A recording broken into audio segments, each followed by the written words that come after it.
Imagine a country where the national wealth just absolutely explodes by over 400% in a single generation. Right, which is just massive. Exactly. A place where almost overnight, women achieve absolute educational parity with men. Like they are sitting in classrooms for the exact same number of years. Down to the decimal point, practically. Yeah. So you'd look at those two facts, and you would assume you're about to see the most massive influx of female talent into the workforce in human history, right? You'd think so, yeah. That's the logical conclusion. But what if I told you that as those millions of women got their degrees, they completely vanished from the labor market? It's honestly one of the most baffling structural paradoxes in modern macroeconomics. You have this soaring education, booming wealth, and yet there's this invisible wall keeping half the population out of the economic engine. Right. And that is the massive contradiction at the heart of the data stack that you, our listener, sent us. Which is an incredible data set, by the way. Oh, it's amazing. When you sent this over, I know you were trying to find out why traditional economic models seem entirely broken when applied to certain regions. And looking through this custom, like 15-part statistical deep dive into India's developmental trajectory from 1990 to 2023, I mean, the conventional wisdom doesn't just bend here, it shatters. It really does. Yeah. Because if you rely on old media tropes, you picture, I don't know, lagging women's rights or crumbling healthcare. Yeah, totally. But your data proves that by 2023, India's gender inequality index, and specifically its maternal mortality survival rates, didn't just catch up to the rest of the world. They actually decisively surpassed the global average. Which forces anyone looking at this to ask a really difficult question. Like, how does a country that still ranks 136 overall in human development pull off a miracle in core gender gaps? And more importantly, what deep structural anxieties are being masked by those gleaming victorious statistics. Exactly. So our mission for this deep dive is to trace the mechanics of that paradox. Okay, let's unpack this. Because if you're looking at these trend lines, whether you're trying to understand global supply chains, prepping for a policy debate, or you just want to know how a billion-plus people are navigating the 21st century, you need to know how these levers actually work. And we should promise right now to avoid the academic jargon. Oh, 100%. No jargon. Instead, we're going to trace what your data frames as the triple narrative. We're talking historic victories in health, massive chasms in economic inequality, and an entirely unexpected ecological advantage that, frankly, I am still trying to wrap my head around. It's a lot to take in. Traditional development models tell a very linear story. Yeah. The assumption has always been a nation gets rich, which allows it to get healthy, which eventually allows it to get equal. Classic step by step. Exactly. But this data set proves that sequential progress is, well, it's a myth. We are looking at a society doing things entirely out of order. So let's start by setting the baseline. We have to look at the starting line in 1990 to understand the sheer scale of the momentum.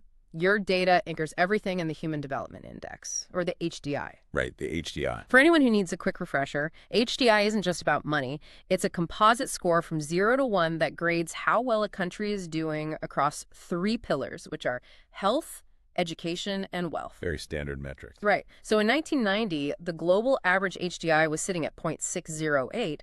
India was lagging way, way behind at 0.446. And to understand what a 0.446 means in terms of lived reality, you really have to strip away the decimal point. What do you mean? Well, in 1990, that score represented a society where foundational survival was a daily struggle. We were talking about minimal formal schooling for the vast majority of the population, severe widespread poverty, and an economy that had been largely closed off to global markets. Wow. Okay, but then you track the data year by year up to 2023. The transformation is staggering. The global average HDI climbed to 0.756. Right. But India surged to 0.685.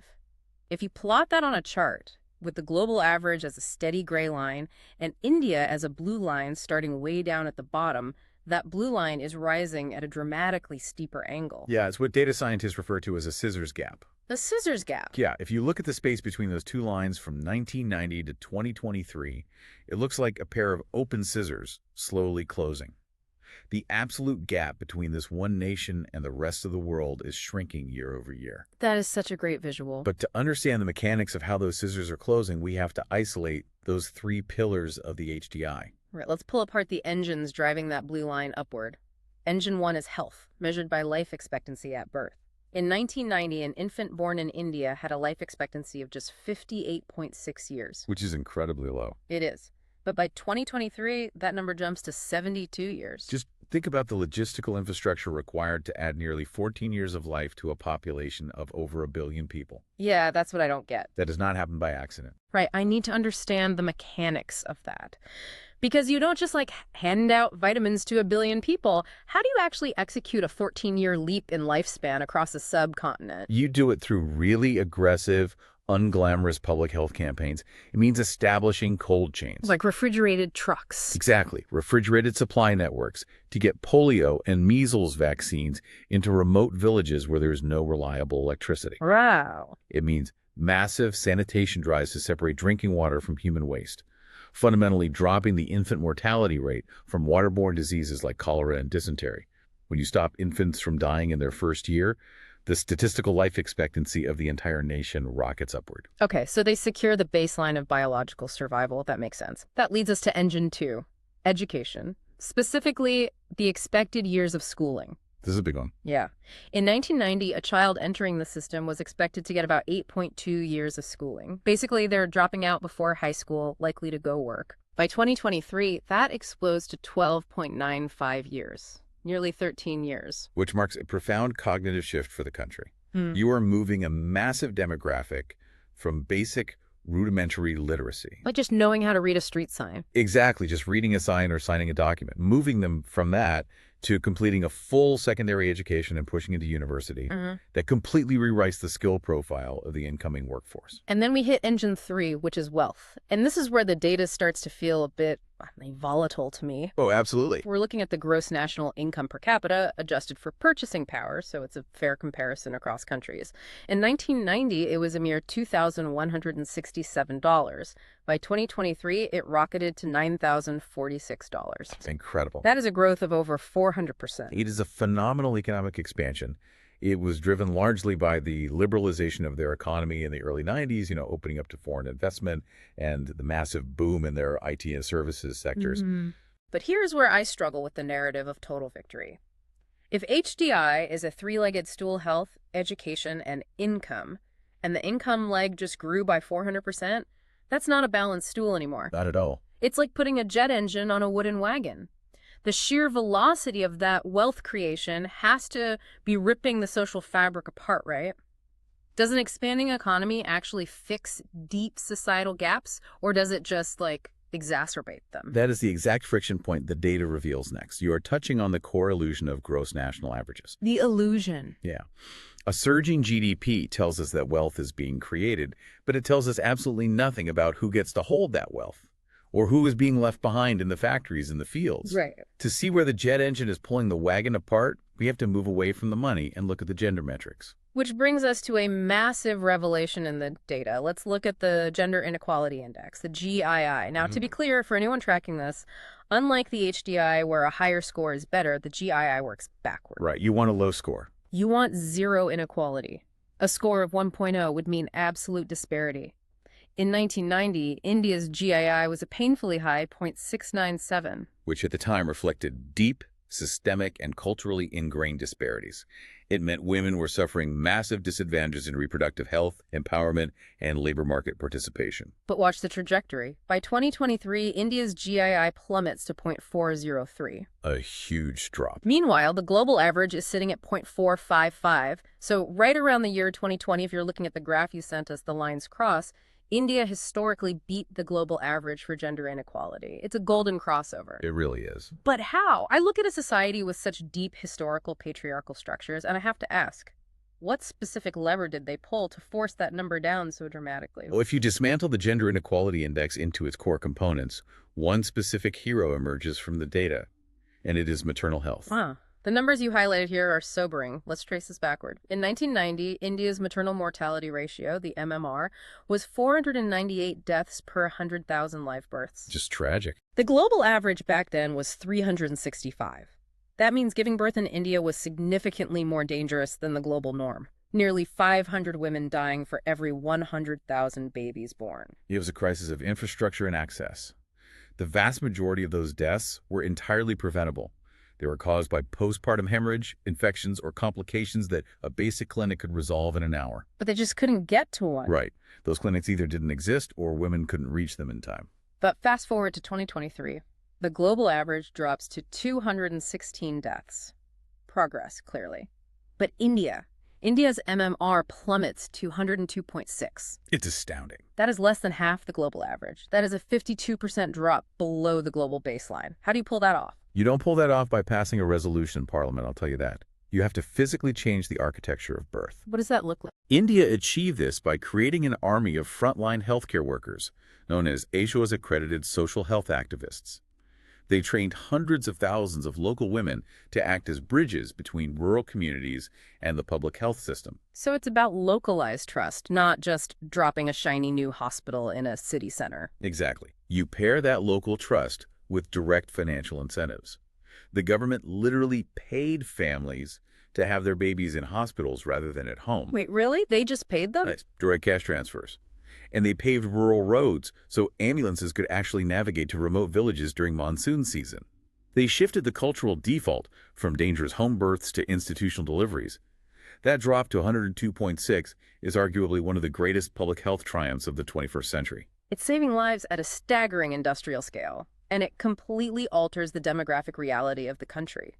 But it's not just maternal health driving this golden crossover. No, it's not. The second driver is education equality, and this might be the most counterintuitive data point yet. We talked about expected years of schooling earlier. Let's split that by gender.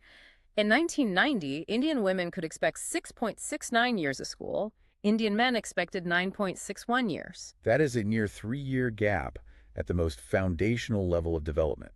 When the average total schooling is only 8 or 9 years, a 3-year deficit means women are being systematically locked out of the modernizing economy. Yeah, they don't even have a chance. Exactly. They are missing the critical years where basic literacy transitions into actual employable skills. But look at the data for 2023. Men are at 12.94 expected years of schooling, and women are at 12.96 years. They haven't just caught up.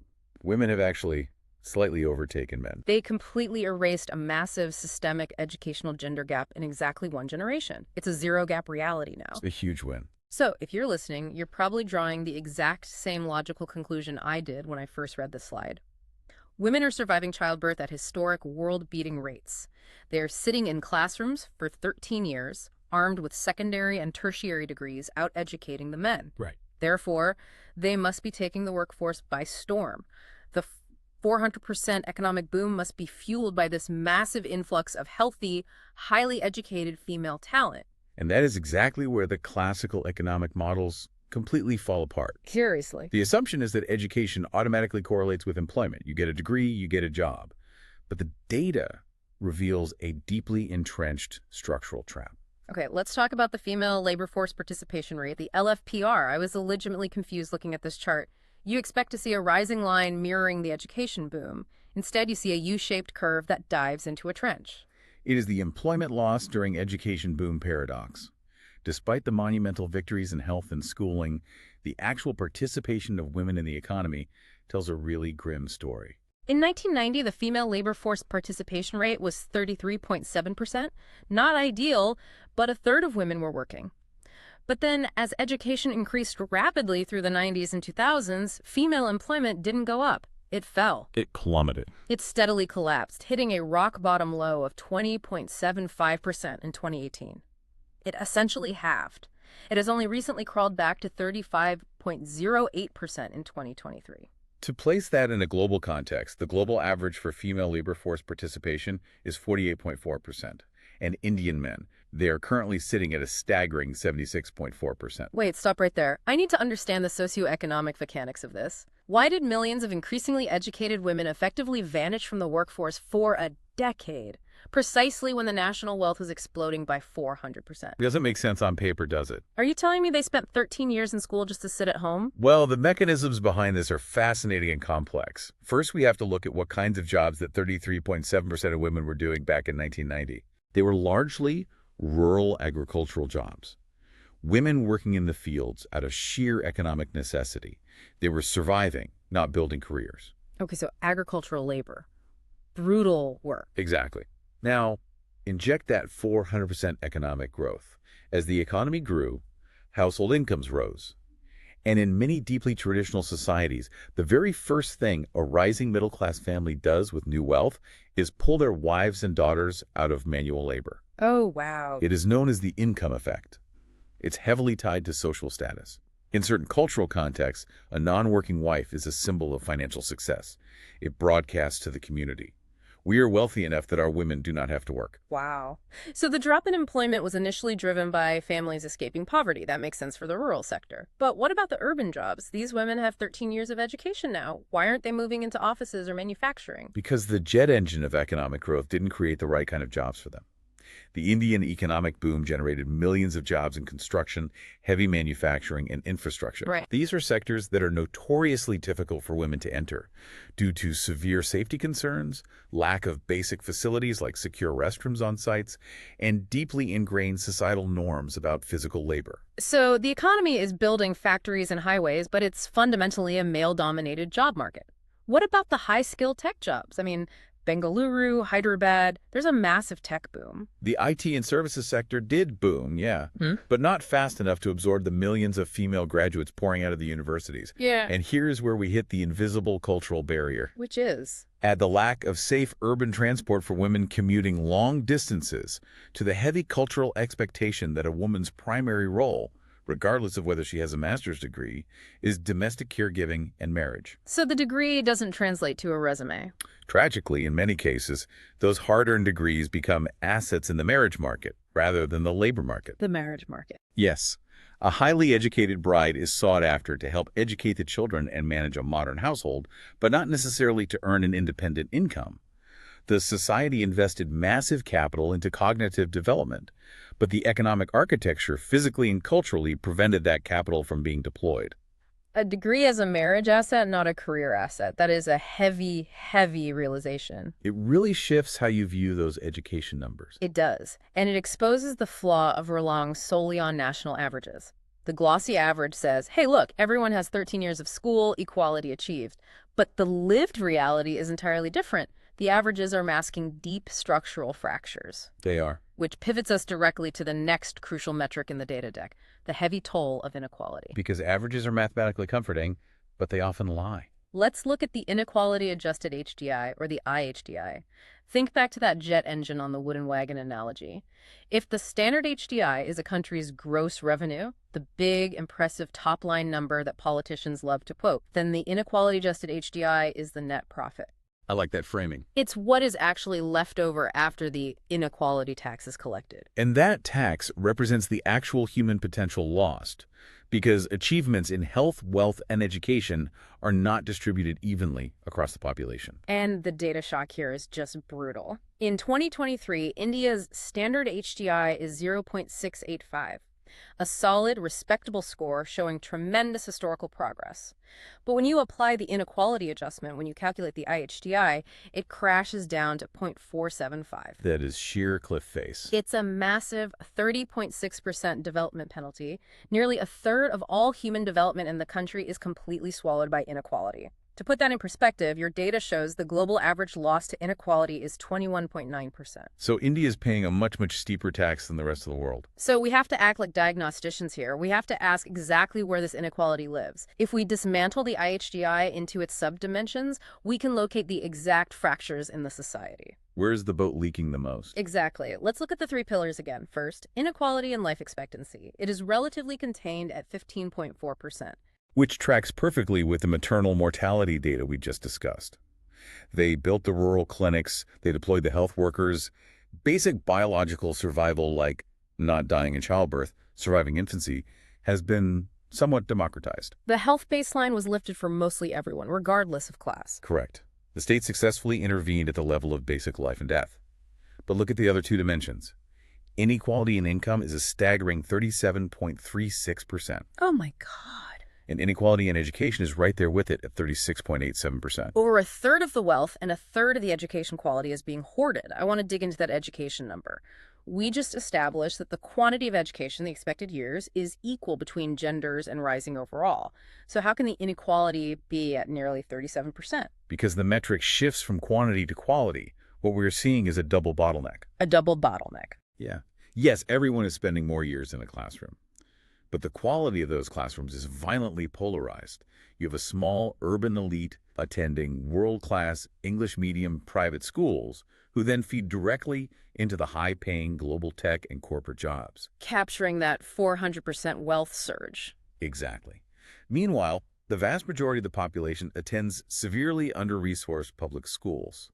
They're sitting at a desk for 13 years, but they are not receiving the cognitive training, the digital literacy, or the language skills required by the modern global economy. So the degree is just a piece of paper. For many, yes. The structure locks the class system in place. The elites pull away, and the masses are handed degrees that hold very little currency in the actual job market. These twin bottlenecks, polarized education quality and hoarded wealth, prevent true upward mobility. It's like building a massive skyscraper, but the elevators only go to the penthouse. Everyone else is forced to take the stairs, and eventually they just get stuck on the lower floors. That's a tragically accurate way to put it. And to truly understand what being stuck on those lower floors looks like for the most vulnerable, we have to look past income entirely. We have to look at daily deprivation.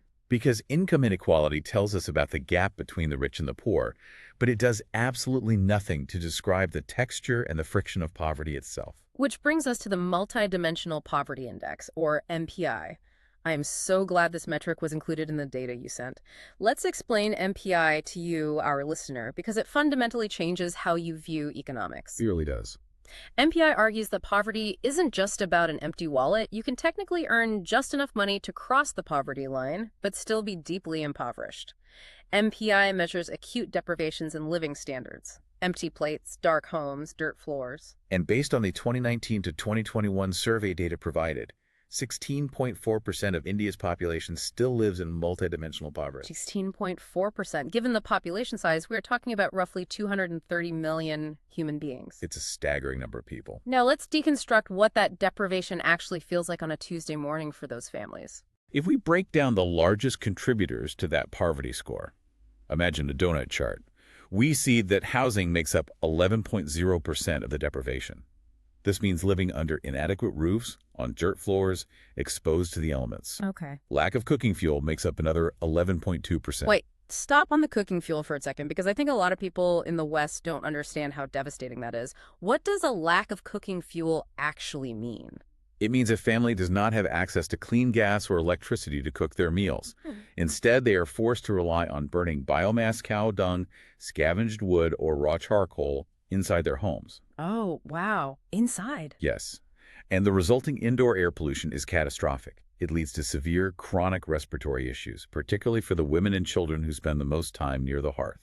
It is a slow-motion public health crisis masked by daily routine. But the most staggering number in this section, the absolute core of the suffering, is nutrition. According to the data, malnutrition contributes a massive 28.6% to the overall MPI score. It is the single largest source of deprivation. And this perfectly illustrates the profound, jarring contrast we have been circling this entire time. It is genuinely difficult to process. It's the ultimate paradox of the model. You have a country that increased its national wealth by over 4 times, a country that has a thriving space program, that lands rovers on the moon, that exports CEOs to the biggest tech companies in the world, and yet, basic human caloric nutrition remains the #1 source of deprivation for 250 million of its citizens. That is the inequality tax made flesh. It is the ultimate proof that macroeconomic growth does not automatically trickle down to caloric intake.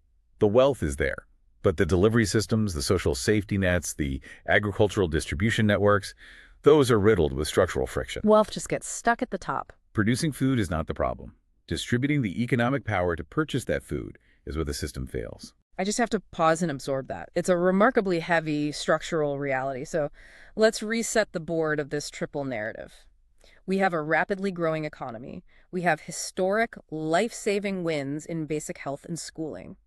But we have deep, paralyzing internal fractures in wealth hoarding, job access for women, and basic nutrition. That's the picture so far, yeah. Now, historically, when a developing nation grows this fast, when it builds the infrastructure to lift life expectancy by 14 years, it comes at a catastrophic cost to the planet. We saw it with the Industrial Revolution in Europe and the US. We saw it in East Asia's rise. They burned coal and leveled forests to build their economies. They absolutely did. But your data introduces a third act that completely flips the script. This is perhaps the most globally significant aspect of the Indian developmental story in the 21st century.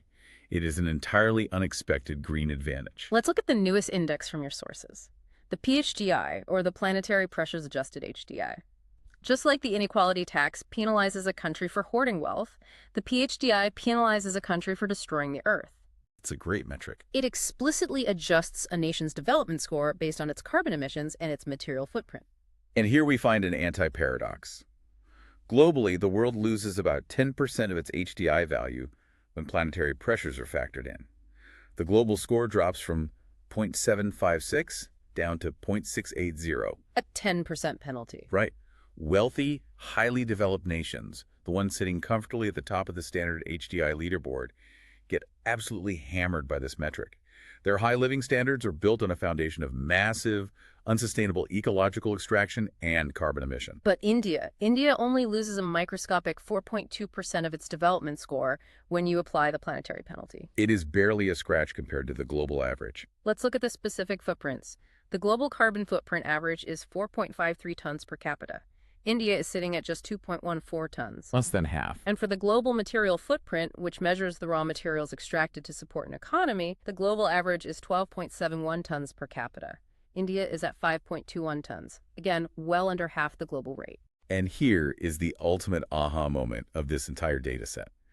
In the standard HDI rankings, out of the 136 nations ranked in your specific data set, India sits at 130th.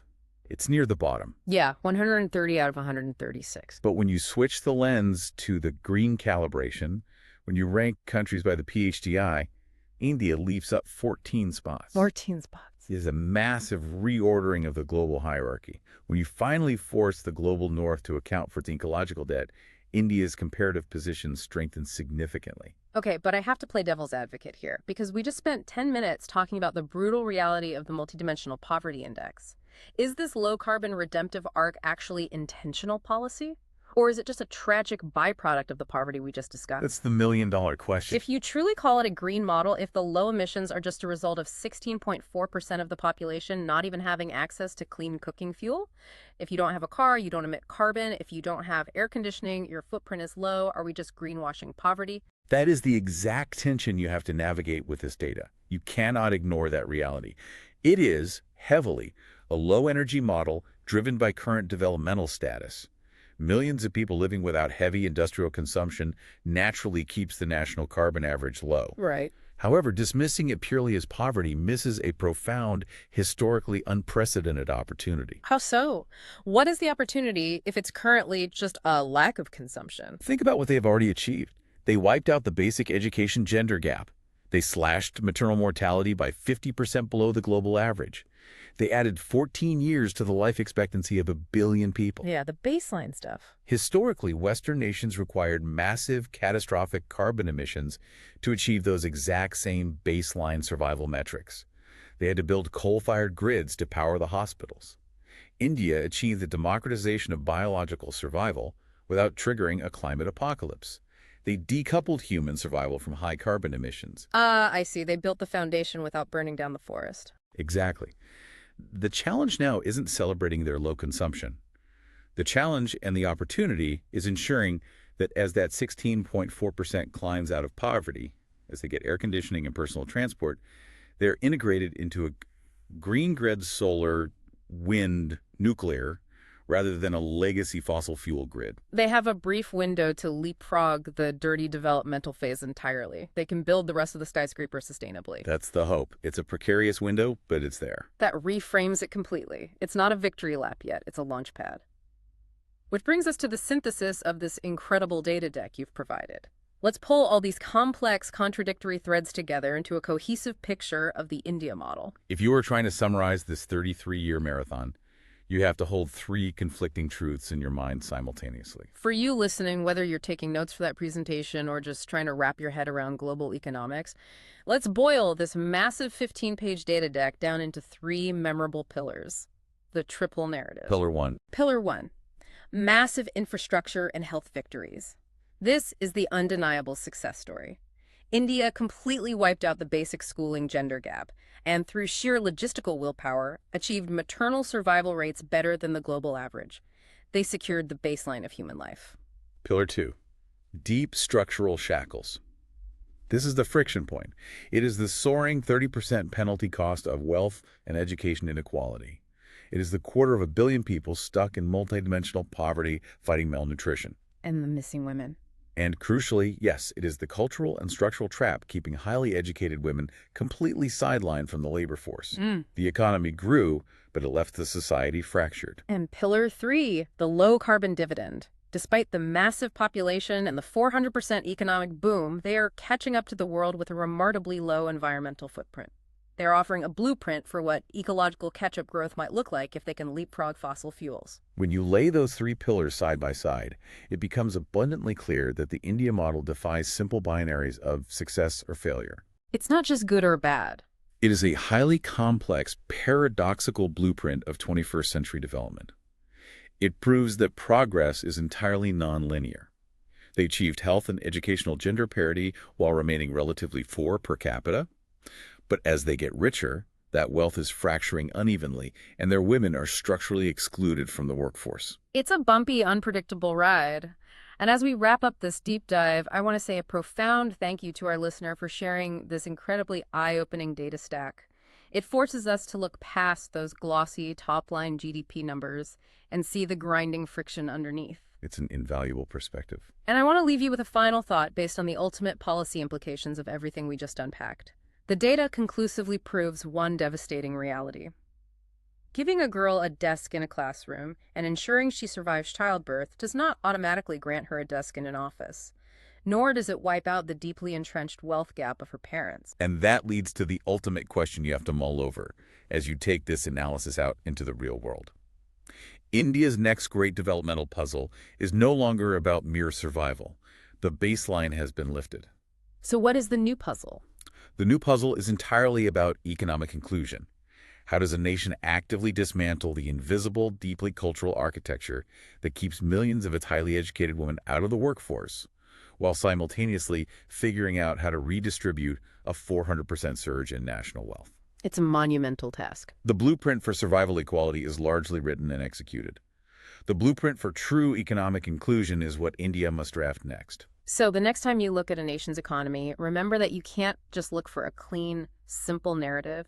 You have to wade into the muddy waters of the data, because behind every decimal point, behind every index, and behind every closing scissor gap on a chart, there is a complex human story waiting to be unpacked.